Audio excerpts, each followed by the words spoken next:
Hello and welcome to episode 14 of Toast the Toss. Today we have a lot to discuss and we have our usual panelists. So starting with adept Abhinav, affable Anudeep, bold Bidu, rational Rishabh and tactical Tejas. Welcome gentlemen, let's get started. I'm in yellow because it's a tribute to the Chennai Super Kings. So let's quickly discuss about the final. Now, first question for you guys is, was it tactical brilliance to get Robin Uthappa to attack the KKR spinners? I think there was always a plan with Uthappa and the squad. They had the openers that could look at the situation and play the right innings. But I think Uthappa was given a simple instruction: you just go smash, right?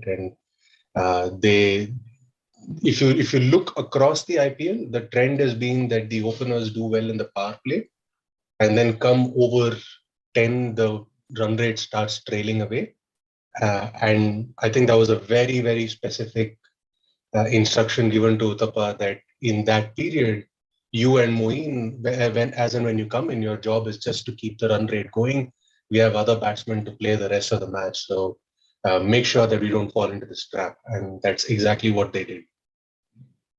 And even while approaching the different bowlers and the different varieties that they were trying, right? Because if you look at the bandwidth, I think for the first 8-9 overs they've tried like 4 or 5 different bowlers that kept coming up, right? So the plan was clear that they were respecting Narayan to a certain extent for the first couple of overs that he bowled, but they were going all guns blazing against Shakib, against the quickers that KKR were using. So I think their strategy was right on place, where they were respecting the mystery bowler, as we say, even to Varun for the first over that I think came up. But for everyone else, they knew that it's the rare opportunity that they would have before they take away the game if they were able to. So with both the openers, with Robin coming up first one down, the plan was clear that they would probably respect Narayan for a while and then just wait for a couple of those deliveries. But for others, they were just smacking them right, left, right, center. And I think that worked brilliantly with the strategy that they had in place. Also, I think bringing Shakib in the very first in the power play, it worked in CSK's favor because Shakib has not been in a great form. And even if you look at the very first over, Rituraj Gaikwad, he was hitting against Shakib. And if overall KKR has the strategy that they use spinners to restrict runs, that did not quite happen because, again, they had the strategy, CSK had the strategy that they'll respect Narayan, not the other people. So that's what they started to. And if we look the whole campaign of CSK of this particular IPL, it was a bit different from other campaigns because earlier the openers used to go all guns blazing. Then the middle order used to play a bit slowly, and then in the last they used to hit all the runs.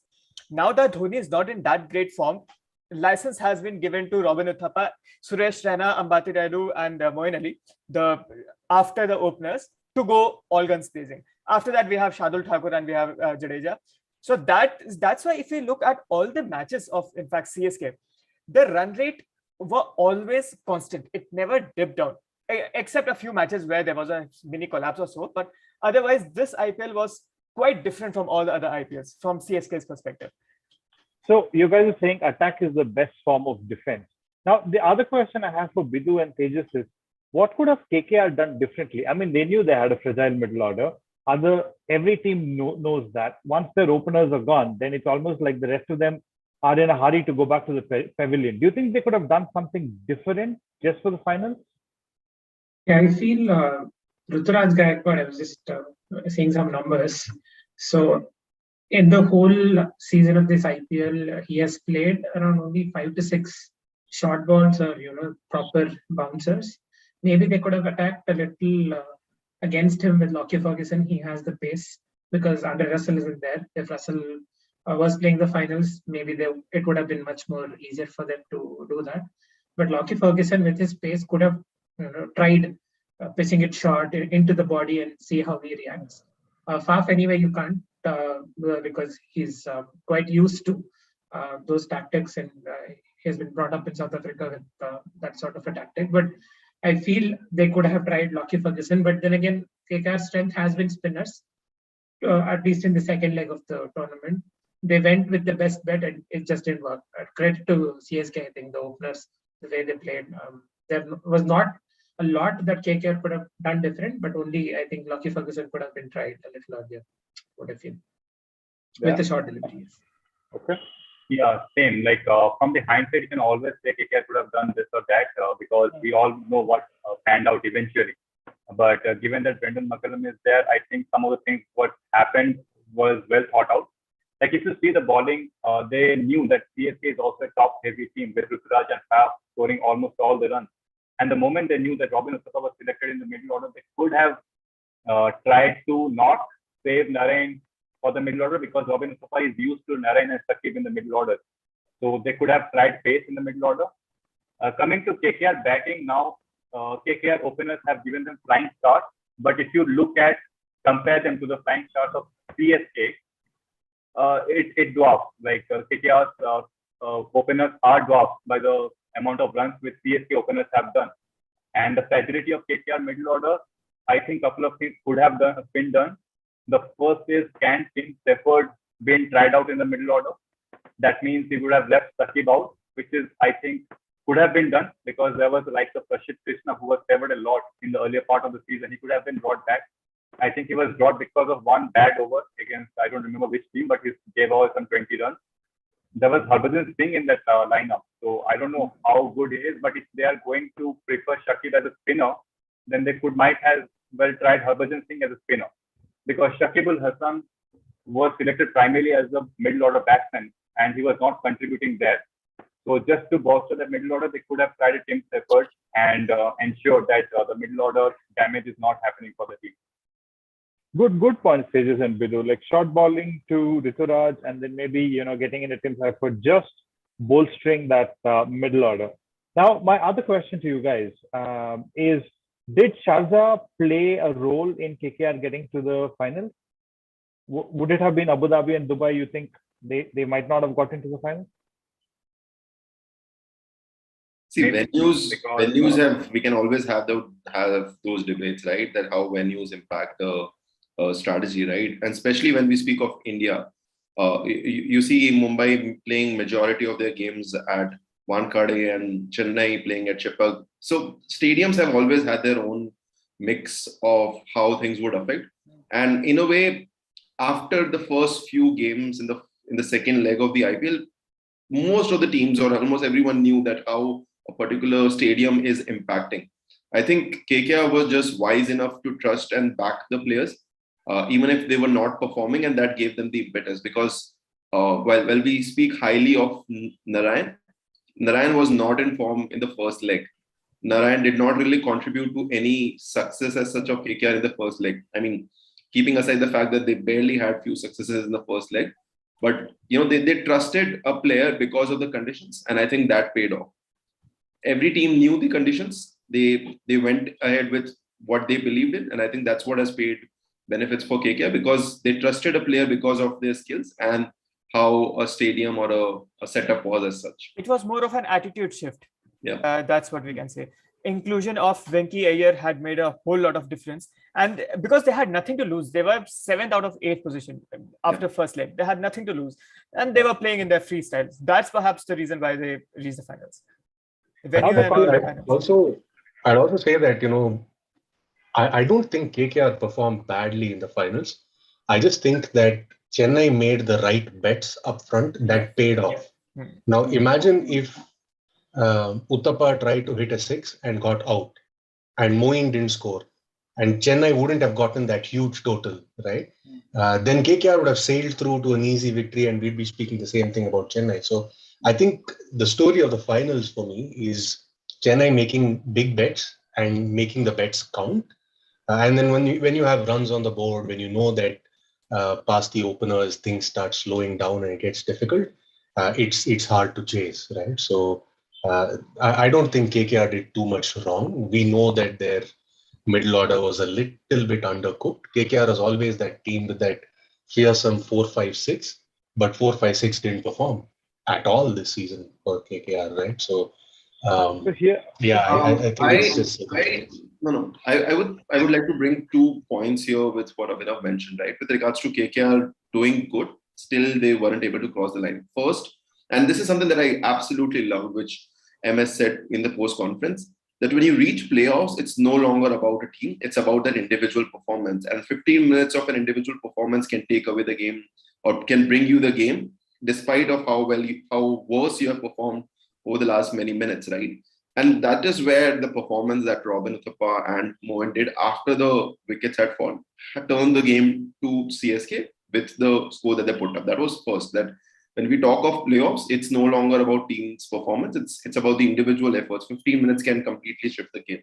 And second, and I've said this enough, right, with regards to the tactical decisions and the strategies that MS brings in. And 2 instances that I noticed when KKR batters were batting, right? First, when Narayan had come in, and we saw how Narayan changed the game in the last game against last game, I think, against RCB. Absolutely. Just before the ball on which Narayan got out, you can see it from Dhoni's perspective that he had asked Jadeja to shift quite a bit towards his left, and that's exactly where the catch came in. When DK came into bat, the first ball that he had faced, he had hit it for 6, and I think during the conversations or the bits that you follow in between with the use of mic, it was called out that make the ball a bit ball the ball a bit slow, and that's the exact place where DK got out as well. Now I might say that these were just flukes, but with MS, I mean, flukes are very rare that happens because I think they did brilliantly with the total that they had put up, but they had plans for every single batter that had come in. And I think that paid off once again for CSK. And another point, which is kind of a cliched point, but the experience that CSK has of winning tournaments, that came in handy. Because as a CSK fan, when I was watching it, by 9th over, I thought that KKR will take over the match because wickets were not falling. That there was one, this wicket of Venki Iyer, which both got out, but it was a dead ball. So at that point, I thought that, okay, we are going to lose the match. But they have been winning tournaments since last how many years. So they are experienced. Never ever did they lose any cool. And even if you look at that catch of Ravindra Jadeja, had there been any other player, it would have dropped because he had just held to the ball with his fingers. So that is the experience that CSK players had, and that's another reason why they perhaps won. They played like champions. They always knew that they'll win, no matter at what situation they are in.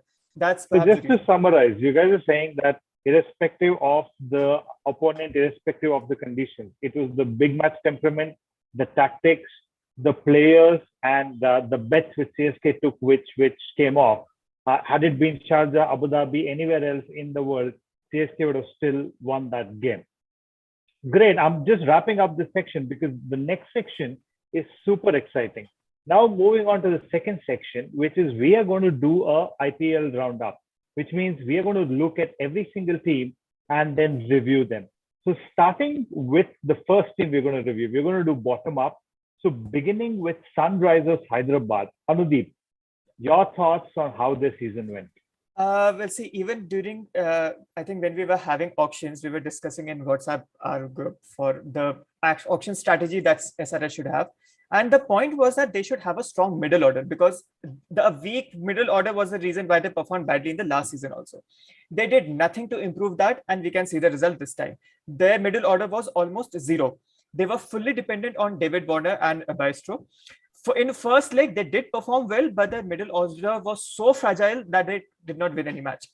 In the second leg, David Warner got out. I think in the 3 matches, he scored just 5 runs or 4 runs. Then Jason Roy came in. He performed a bit, but and again, Baistro wasn't there. Riddhiman Saha did not perform that well. So after the second leg, neither the openers were playing nor the middle order were playing.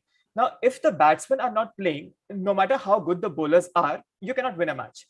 And that's perhaps the reason why SRH lost. They had, and also I think their whole the team combination and the environment that they were in, the whole SRH, I don't think that it was very a healthy environment.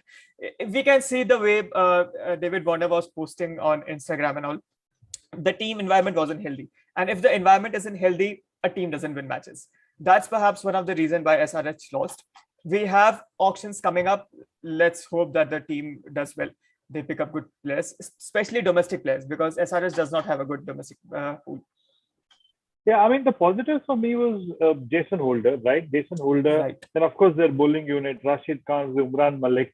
I somehow felt, and maybe this is a question for all of you. Should they have trusted Abdul Samad a little more?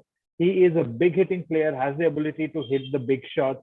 Probably given him a slightly more mature role and sent him, in the 10th over, 11th over and said, you play your game and attack at the end. And maybe Manish Pandey, I know he came good in the last game. But do you think those would be the positives? I know it's been an abysmal season for SRH, but I think SRH has given so many chances to domestic players, and all of them have flopped. So I don't think that in the end they were very. Even Manish Pandey has come up quite a many times, but he hasn't. He has been very inconsistent. He hasn't played that innings that can win SRH a match. Perhaps that's why in the very end they had completely lost the plot. I just just want to feel say that, sorry, you said all of them have flopped. I just want to say all of them have flopped this season. This season, Generally, yeah, their Indian we are talking contingent has this come season. very good Yeah, for them. So this season, this season. you could see that top down, as you already pointed out, their headspace wasn't right. Right. When you have problems at the top of the house, then the kids can't be happy, so to speak. Right? And I don't know how much difference Abdul Samad could have made. He could have been a Ruturaj Gaikwad type of fairy tale, but I think it's just too much to expect of one or two players. There's just a systemic problem there, which will get fixed next year, one way or the other. just one thing, bringing it to close with what Anudeep mentioned, right? I feel it's not about domestic players not performing or domestic players performing for that matter. I feel there needs to be an element of experience across everything as a team.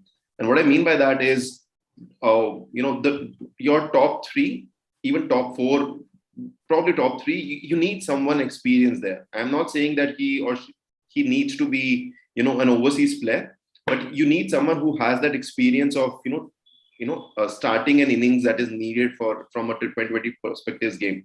In the middle order, you again need someone who has an experience, and then same goes for bowling unit as well. And I think the teams that haven't really performed or have gotten multiple starts but haven't really been able to make it to the playoffs have had the similar problem where either their top order has been very experienced, but the middle order does not really have played that much cricket, even when it comes to domestic.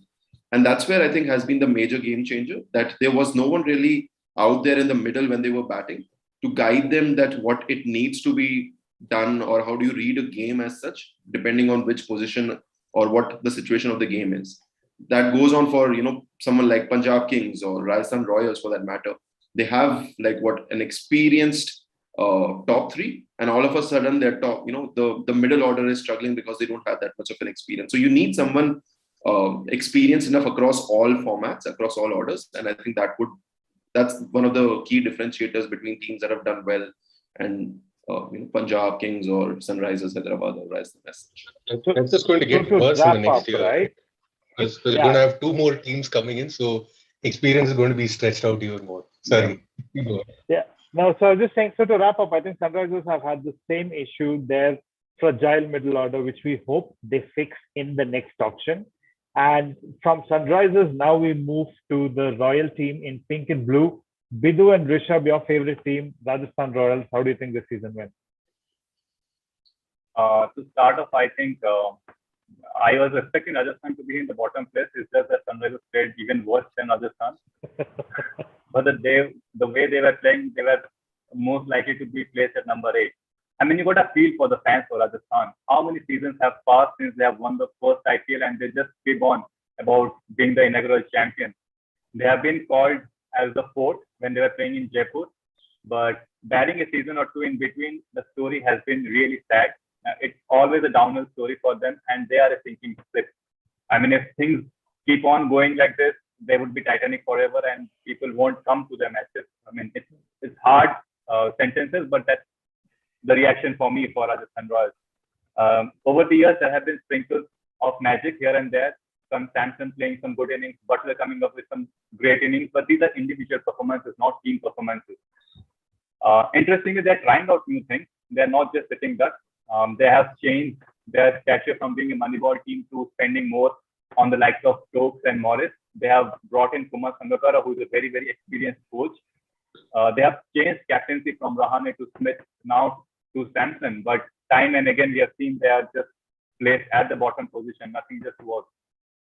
The problem, if you ask me, I think I can highlight three right now. One is when they're choosing players, like for example, they have chose Livingston and Glenn Phillips, who are great players, but they have to identify at what positions they are playing well and what tournaments they are playing well and against what ballers they're playing well. And if they are not able to give them that type of scenarios, they are going to flop for Rajasthan Royals. You cannot expect an English batsman who plays really well on fast surfaces to come and hit spinners in pitches like Dubai and Abu Dhabi, which is exactly what happened with Liam Livingston. And the second point is about the talent. Again, Rajasthan is one of those teams like SRH who gives young talent a great chances. But if you compare to Mumbai picked up likes of Bumrah, Ishan Kishan, Hardik Pandya when they were nobody. And look at where they have reached now. The reason is they are improving at every season. But with Rajasthan, players like Farag, Tewatia, Dubey, and even Sampson, I would tell, are still in the same level as they were in 2014 and 15. And that's why the team is not performing well. And just to wind it up, the composition. You see the IPL in the beginning, Rajasthan goes with one composition, and by the end, you won't find that composition. It's a completely different lineup, completely different people taking them to the final few matches. So they have to really, really work hard going into the next auction table. I would say that they have made too many changes. They respond very quickly. They react very quickly, but they don't really respond as such to solve a problem. And I think that in one line is what is wrong with Rajasthan. That Rajasthan Royals, not Rajasthan, that they are all about reacting as quickly and as eagerly as possible to what's happening around. I agree with Bidu, and I've said this enough as well, that Rajasthan has always been a team, Rajasthan Royals has always been a team that has trusted and groomed a lot of domestic or uncapped players for that matter. But they have made very bad decisions when it comes to auction. They have made very bad decisions when it comes to the composition, as Bidu highlighted. And I truly believe, I still support Rajasthan Royals despite of how bad this season was, that they make good decisions before they go into auctions. You see, someone like Yashasvi Jaiswal, for that matter, did perform, and we hope that he continues to perform. But someone like Ravi Bishnoi, who has performed them well, was performed last year as well.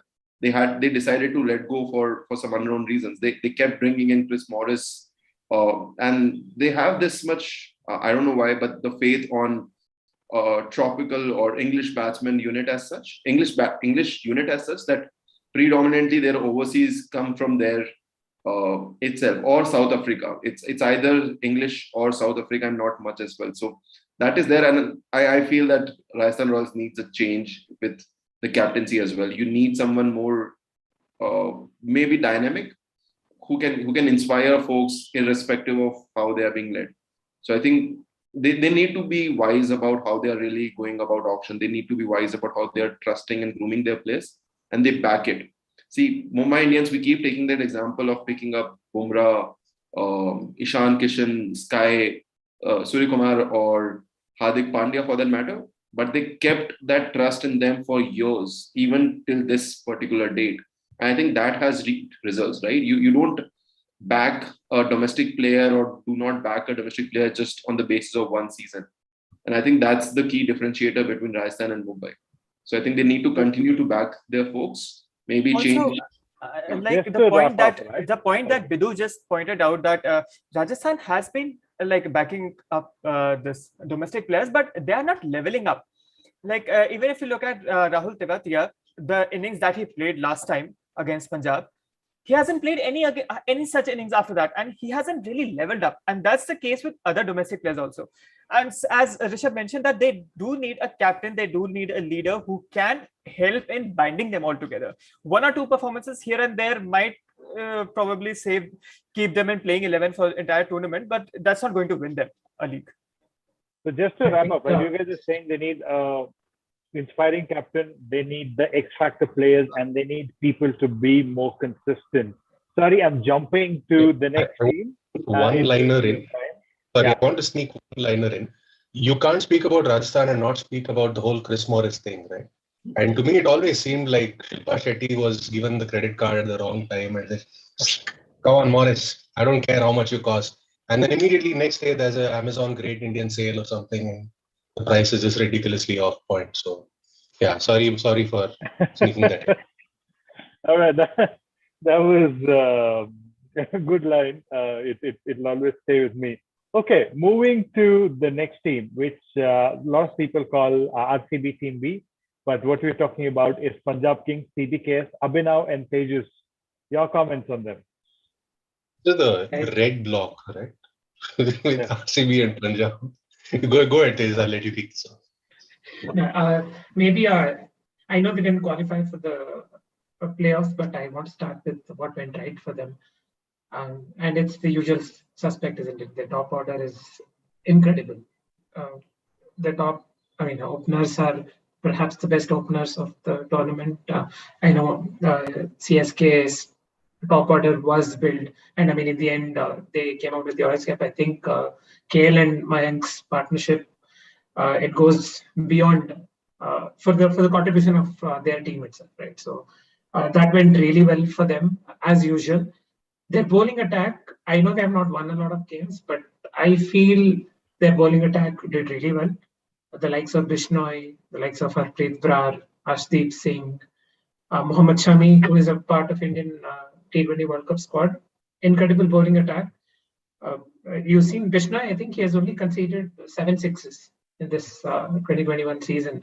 That's too good for a spinner, especially on shorter grounds like Sharjah and, flat wickets like Dubai and Abu Dhabi. You expect spinners to go a good distance, but he didn't. So the only thing I think didn't work for them is they needed one calm head in the middle order. Just one single person. Even if they had given Moses Enriquez a longer run, maybe he could have been the one for them. Just one single guy with calm head could have just taken him to top 4, at least to the qualifiers. I just feel that of all the things, they've done a lot of things right over the last couple of years. They brought in good fast bowlers. When they didn't perform, they had a backup also of the local talent like Arshdeep, Harpreet Brar, all those guys. But just one middle order calm head was required for them to go to the qualifiers, and that's where I felt they fell short. For me, it was a good season for them. I know it's like 50-50 for them. They were there or they were not. But I feel just minute differences, margin of error was very little for them. I feel they were unlucky not to be in the top 4 this time around. Yeah, I think I'll echo that sentiment, and particularly in the first leg of the IPL, there were so many close matches that they were losing out on the last ball. And I've said this before, you look at Rahul and you just want to go give that guy a hug. Tell him, don't worry, everything will be okay. You'll win a match or two in your life. Relax, your time will come. Because he's a champion, right? 630 runs roughly, one of the best openers, amazing strike rate.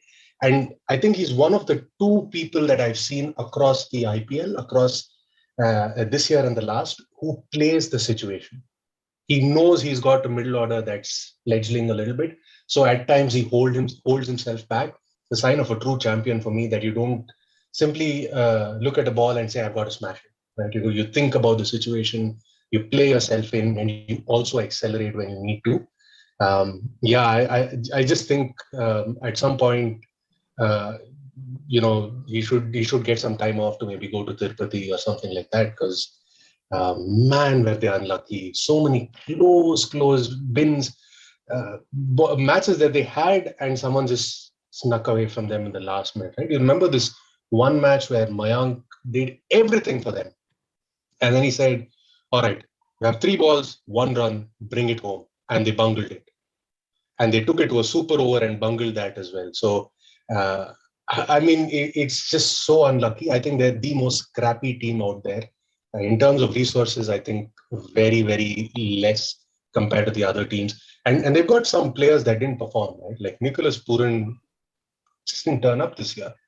Deepak Hooda, who's generally much better batsman than he is, didn't do much. right? I mean, so they've had players that didn't perform. The bowling contingent was a big plus for them. Mayank coming back to form, another big plus. And yeah, I think they've dare I say it, they've pulled every last bit of mileage out of the universe boss. Who's gone home for bubble fatigue, but then he's going to be back again for the West Indies squad. So I don't know. I'm a big Gale fan, so you know, what are you going to do with him, right? But yeah, I think, and I'm going to repeat the same comments for the next team as well, I'm sure. But they're just there.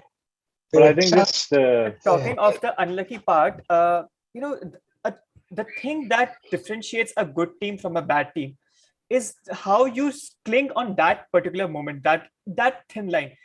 A good team is the one that'll win matches from that brief margin. And that's something that Punjab has not been able to do. Punjab is that one team in IPL which can lose match from any situation. As he mentioned that 1 run in 3 balls, I know that Punjab can lose the match. This is the kind of trust that I have in Punjab.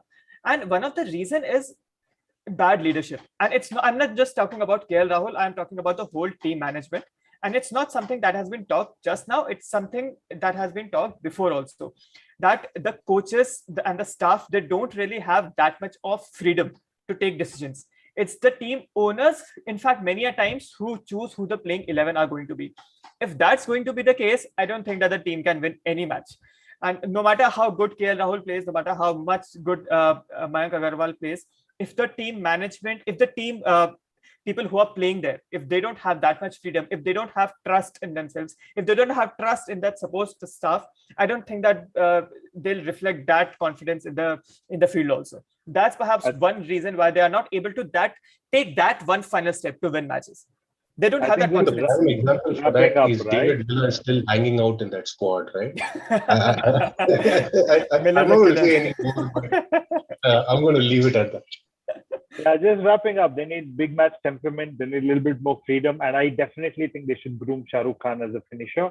Moving on to our erstwhile champions, but this time unlucky to not be in the top four, Mumbai Indians. Bidu, one line to describe Mumbai Indians: nobody showed up. But other than that, I have an interesting line to describe Mumbai Indians campaign. So imagine you have a proper presentation. You go to the auditorium. You have a nice pitch deck. You have nicely dressed, well prepared. You have the audience, lighting. All the stakeholders are there. But at the point of presentation, you just lose your voice. That's exactly what happened with Mumbai Indians. I mean, look at the team. There is no dearth of talent. There is no question mark over the abilities. You have the lineup starting with Quinton de Kock, former South Africa captain, opening batsman in the T20. Rohit Sharma going to be the captain of India in shorter format. Bumrah, the best bowler around. Pollard, I think no one has played more T20 than Pollard. I don't think Trevor has also played. Rahul Chahar, who is supposedly better than Yuzvendra Chahar, as per some people. And then there is the bowling lineup of Saudi and Fortnite. I mean, you look at the team on the paper and you ask them, why do you even bother going to the ground? Just give them the trophy, let others play. But the reality is the performances did not come. It can be form, it can be. Also, the thing is, most of the Mumbai Indian players are part of their individual national team. So that could have been played a factor. If you look at bubbles, most of the teams are playing for the national team and they're coming from one bubble to other bubble. That might be a factor. And Hardik Pandya not bowling completely disturbed the lineup. They could not understand who to pick, a bowler or a batsman. They ended up picking Norton Fortnite, who did bowl decently well for them, winning them crucial games in Sharjah. But again, Krunal Pandya was the other letdown. He was supposedly the one who was bowling in the power play when Mumbai was having good games, but he was also not bowling well for them. So for the Mumbai Indians fan, I would just say it was an off season, not to go too deep into it. Most of the players are young, barring a few, and if they can retain the core of it, I think they would turn around. They have already won last 3-4 IPLs, total 5 in the past 8 years, and this is just one of which they can just forget. And as soon as they can forget, it is always better because most of them are going to the World Cup playing for the respective teams. So let's see what happens in the next season. yeah, I would say the only I think positive there for was Mumbai one Indians thing. is sorry, go ahead, Tejas. Yeah, there's one thing that goes under the radar and has been going under the radar for a couple of years because Mumbai have been winning a lot is Rohit's form at the top. I don't think it's been addressed that much. He has not scored heavily as he used to back in 2018, 2017 for a long time now. He gets those, 12 ball 18, 15 ball 30, those kind of scores, but I don't think he has scored big as we expect from Rohit, the hitman, right? So I think this time, when the pitches were slow, when you required a proper technique to get proper runs, that's where the team as a whole depended on Rohit at the top. But I think he didn't perform according to his potential anyway. So it has gone under the radar over the last 2 years because they've won a lot and they've had other players standing up. But this time, when they needed someone technically perfect or technically correct to get some runs at the top of the order, I think that's where he failed. So I think Rohit's also one of the reasons why they didn't get into the playing system. I think the only positive for me in the Mumbai campaign is Sky and Ishan Kishan coming back to form, which I hope they carry to the World Cup. But yeah, I mean, I think it's a champion team, nothing much to dissect, but it's just that one of those seasons when nobody showed up. Now, from moving from one champion team to the next, which is KKR. So, KKR, we have Rishabh. Go ahead and give us your inputs on how you think the season went. I think we're going from the order, right? So they end up at second spot overall. But with KKR, what I felt worked is, I think what Bidu mentioned at the beginning is, I think it was Bidu only, where when they started off the second leg, they had nothing to lose. They trusted their players. The players showed up. The players performed, and I think that has been the driving factor. But I think the one thing that hasn't really been addressed as much as it should have, and probably why, or probably something that they could have done earlier to maybe seeing a different result with the champions that we have, is taking that call that Ian Morgan hasn't really been able to perform. And you see, this is one place where I would like to call out players like Gautam Gambhir, who decided to step down as a captain, got themselves removed from the team because he was not able to perform. And I think this is something that KKR franchise would have to really discuss and get it along, that Ian Morgan hasn't really stepped up. To a certain extent, Dinesh Karthik did not really, performed, or they did not really get results what they were expecting of. And which is surprising, right? Because until last year or so, it was Ian Morgan and Dinesh Karthik and Andre Russell. Their best three was always in the middle order. And I think for a majority of the season, none of those three have performed as such as you would like them to. And I think that has been the reasons that is one reason that they would probably like to address as they move forward into the auctions, that they have trusted their domestic players, they have trusted the Indian unit, the top three, and they have paid results. We would really like that they continue the same as they move forward the next edition. But I think they need to take that call as to how do they move forward with regards to the middle order that they have, because KKR is another franchise where things haven't been really that great with regards to the management. You see, Dinesh stepping down or forced to step down as a captain did change a lot of things into the atmosphere. And when there's an uncertainty, it reflects on the performance of the players and the players associated with it. You see, it did not affect Venkatesh Iyer or likes of Shubman Gill for that matter, or out the party, because probably they were not as much affected by the whole fiasco that happened in KKR franchise. But you need to take those calls of how you would like to see KKR moving forward. Excellent second leg, as we would like to say, that they had. But I think their middle order needs to be reworked. Probably, I would probably want to see a change in captain as well, because KKR has that potential. They have those domestic players, they have experienced players. Probably an off season for Andre Russell as well. That really didn't come through, but that's just one of those seasons or one of those phases as such, and we're pretty sure it would come back as well. But I think their middle order needs to be reworked as they move forward, and they need to take some harsh decisions, despite of the fact that they have ended so well in this year's campaign as such. Yeah, I mean, just summing up, right? KKR season, solid new find. Their bowling unit is decent, but they definitely need a good middle order. They need a new captain. A lot of things which they have to fall in, which has to fall in place for them to really perform well next season. Now, I'm actually going by the final table as per the before the playoffs, which is why you would see Number 4. KKR at 4. Now moving on to the other team in red, which is RCB, Abhinav and Tejas. How do you think their season went? There, man, they were just there. Sorry, I forget talking about Punjab or RCB. We're both the same. I think next year for auctions, we'll just swap players and probably end up in the same kind of bad luck. I think RCB came good this year because of their bowling more than anything else. You had this absolute master in Harshal Patel. I don't know where he was hiding. I don't know why he decided not to do these things before. It's almost as if Harshal Patel came up to bowl and asked someone, "Hey, slower delivery dal sakta hai kya? Can I bowl slower today? I don't want to bowl fast. Can I do slow?" And Kohli is saying, "No, you've got to bowl fast, man. How can you bowl slow?" And suddenly he decides to bowl slow and picks up a bunch of wickets, right? So that was fantastic. And Yuzvendra Chahal, as usual, master turner. If you're a spinner of repute at Chinnaswamy, you're a spinner of repute, and you've just got to live by it as he has. But as usual, I think as a diehard RCB fan, the story of RCB always is dictated by selection, match selection, or let's say omission. More importantly, I hope from next year we have lesser omissions that we worry about and more selections that we feel are optimal for the team.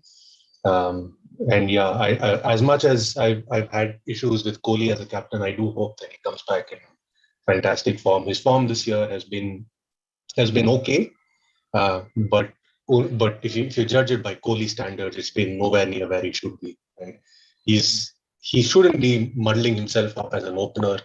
There isn't a number 3 batsman who in the tournament who was what Kohli was at number 3. So I think he should go back there and just be that pure batsman that we used to be.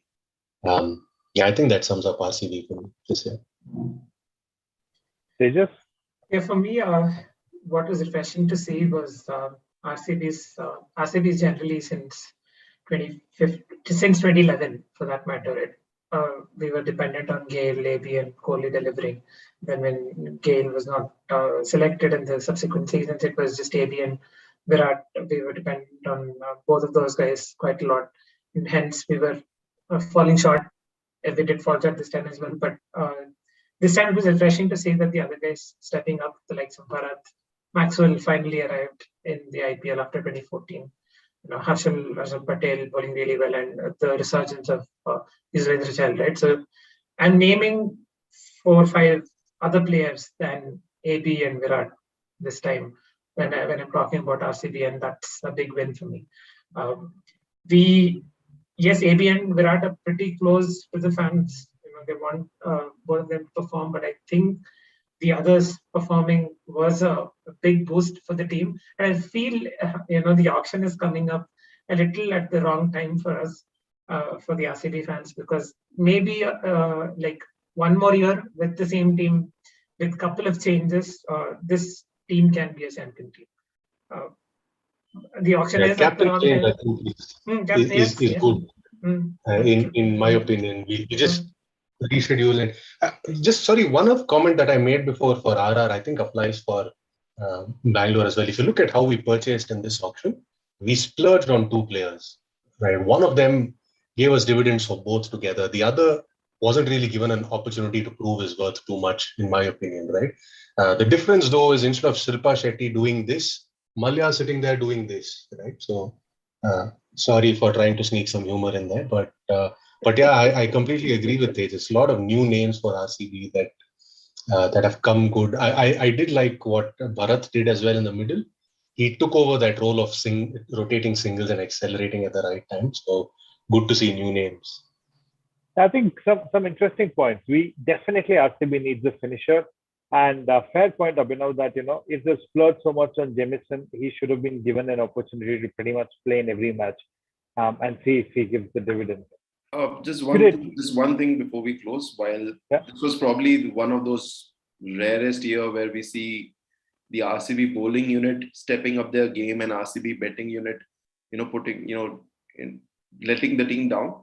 I still feel that they need another strong bowler in their ranks. You see, not every time it's going to happen that you would have such an amazing season that Harshal Patel had this year.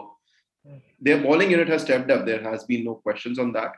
But too much dependency is still there on their batting unit to perform. And I think they still need another strong bowler with the experience like UV had as such to bring them forward in games, even if their batting unit is not performing. It's an issue that hasn't been really seen as such because their bowling unit has consistently performed.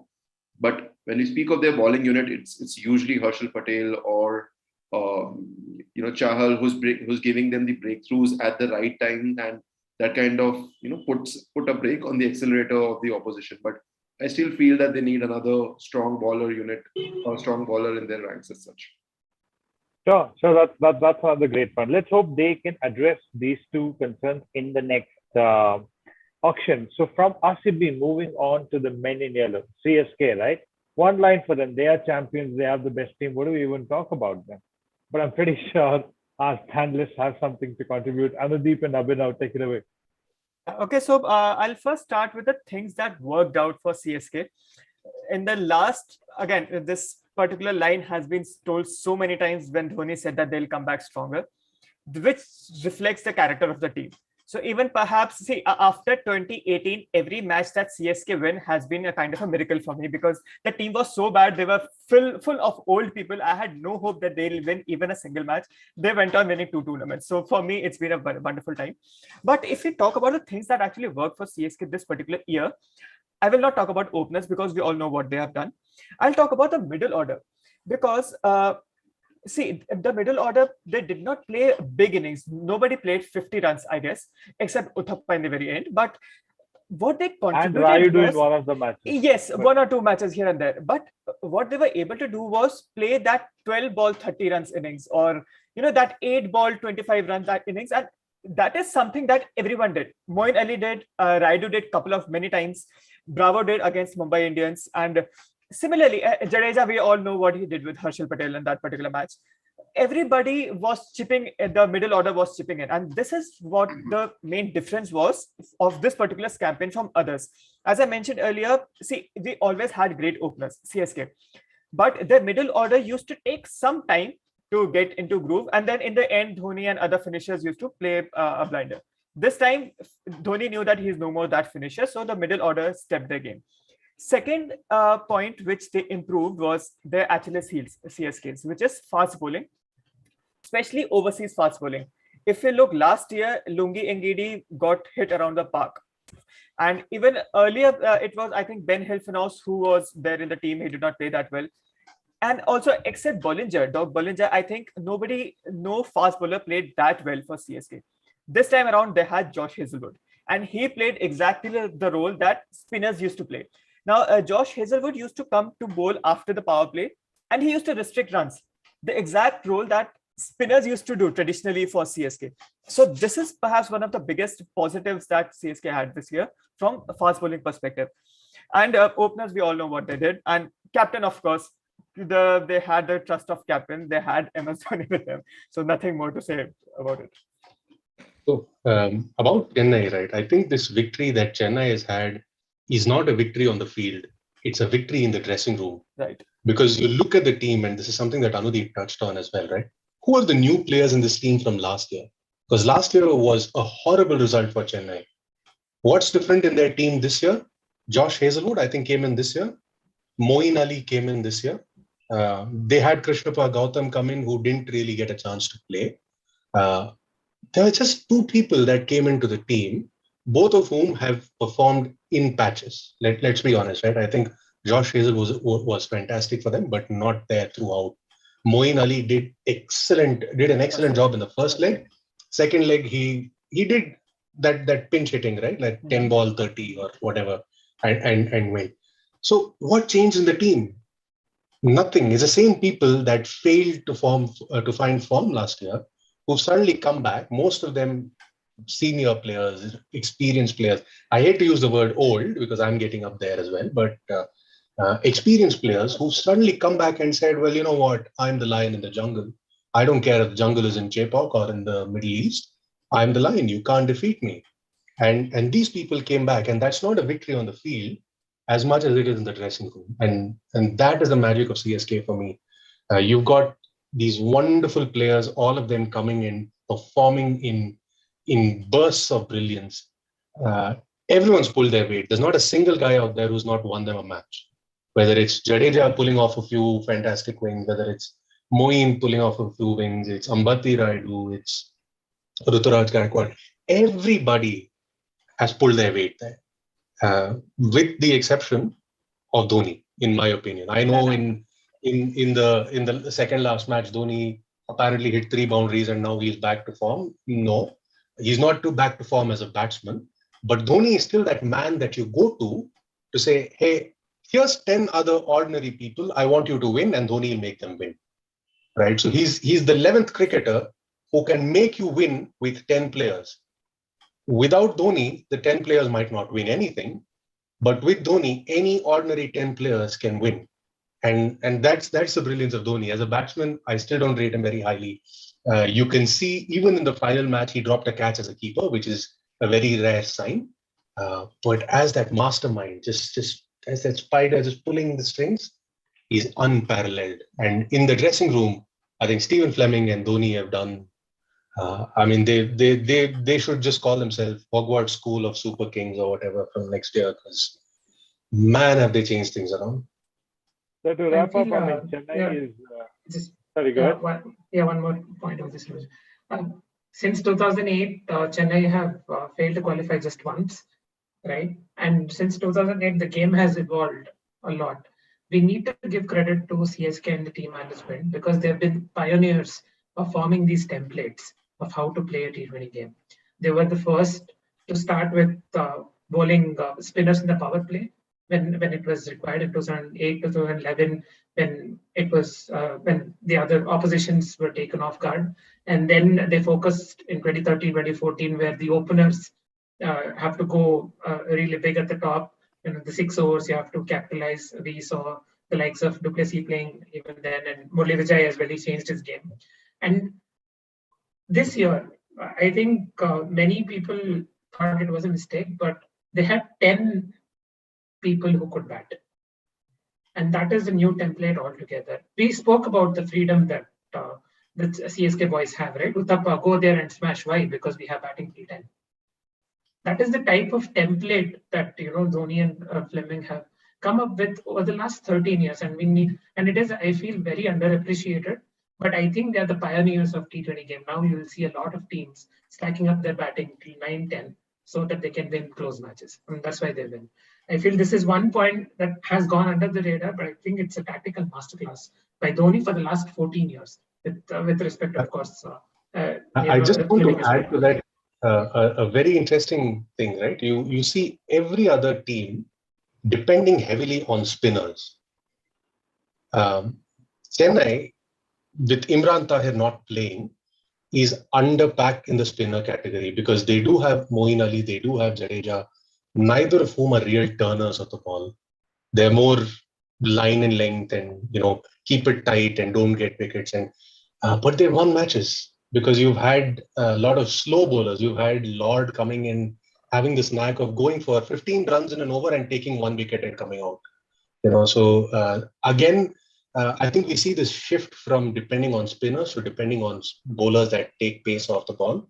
I think that's a great point, Tejas, because they are pioneers in many ways. Suraj, I know before we get overindulgent, we've covered a lot on CSK, but another excellent point that was brought up by MS. I mean, I more than the way MS has played in this year, I have truly loved what he has said in the post-match conference. I know again that might be too controversial for a die-hard CSK fan as such, But another beautiful thing that MS said, and this is something that CSK have done over last many years, is they've never looked at auction to get players on board for a particular season or for a couple of seasons as such.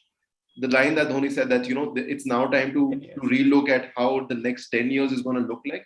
And I think that's where they're getting K. Gautam, who was somewhat phenomenal in the games that he played for Rajasthan Royals, never getting an opportunity this season, but is a player to invest upon, because that player might get you results over the longer run as such.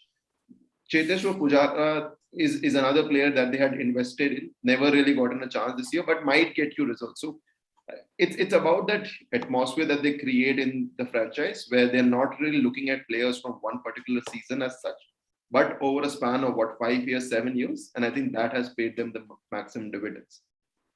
Management has cricket enthusiasts there, so you can expect this. I know we've been overindulgent in CSK, but rightly so. Age is just a number. They've been adaptable and they have the right template. And before we end the show, we have to talk about Delhi Capitals. Bidu, Delhi Capitals. How have the season been? It's a heartbreak, I know. Somebody whom I was looking forward to win, but how do you think this season went?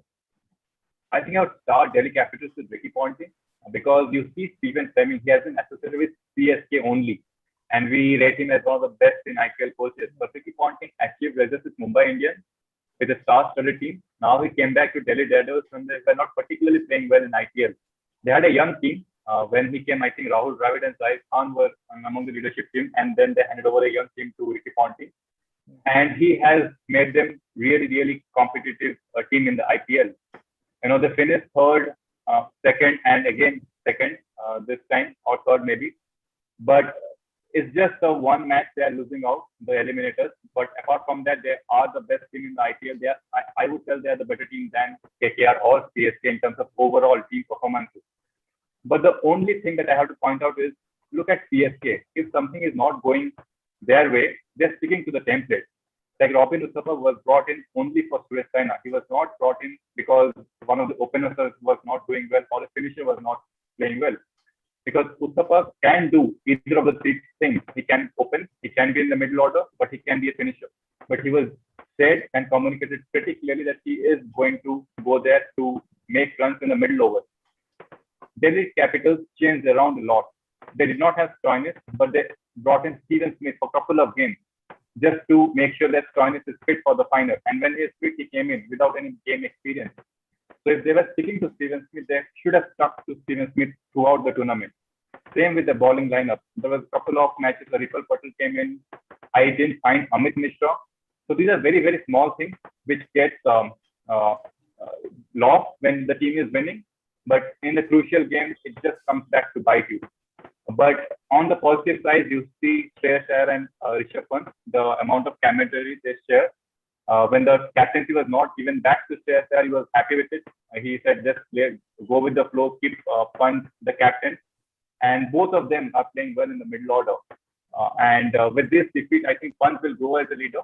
He has been tremendous for Team India in the test matches.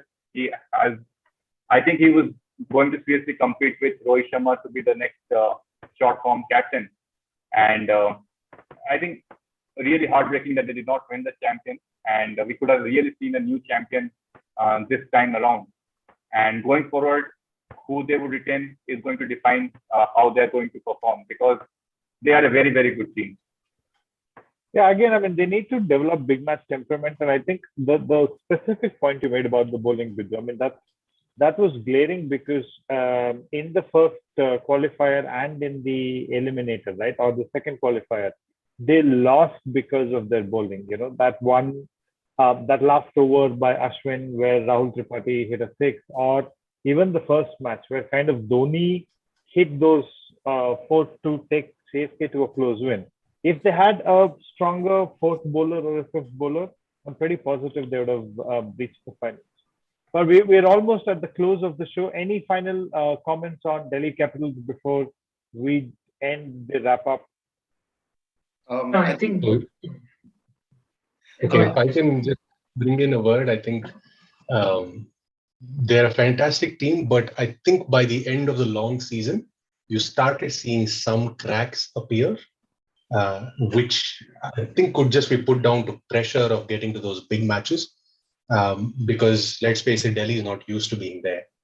And a lot of their players are not used to that, right? So their middle order started showing some cracks.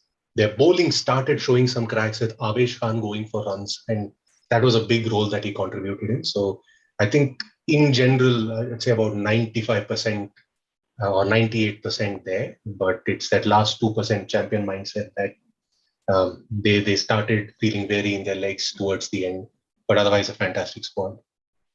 I feel momentum also has certain implications. They lost a few matches at the very end of the 14 match season. That's the campaign that's there. It affected with the first qualifier, and I think momentum to a certain extent also plays certain impact because as you move forward, you need to carry on the momentum that you have. Alongside that, the biggest positive for me with regards to Delhi is they believed in players in a sense that I think they were probably the only team this year. I may be incorrect on this. I don't really have the factual data, but I think they probably were the only team who trusted that they don't really need overseas player quota as such because they trusted their Indian unit as such, be it uncapped players, be it domestic players, or the ones that are playing at international level.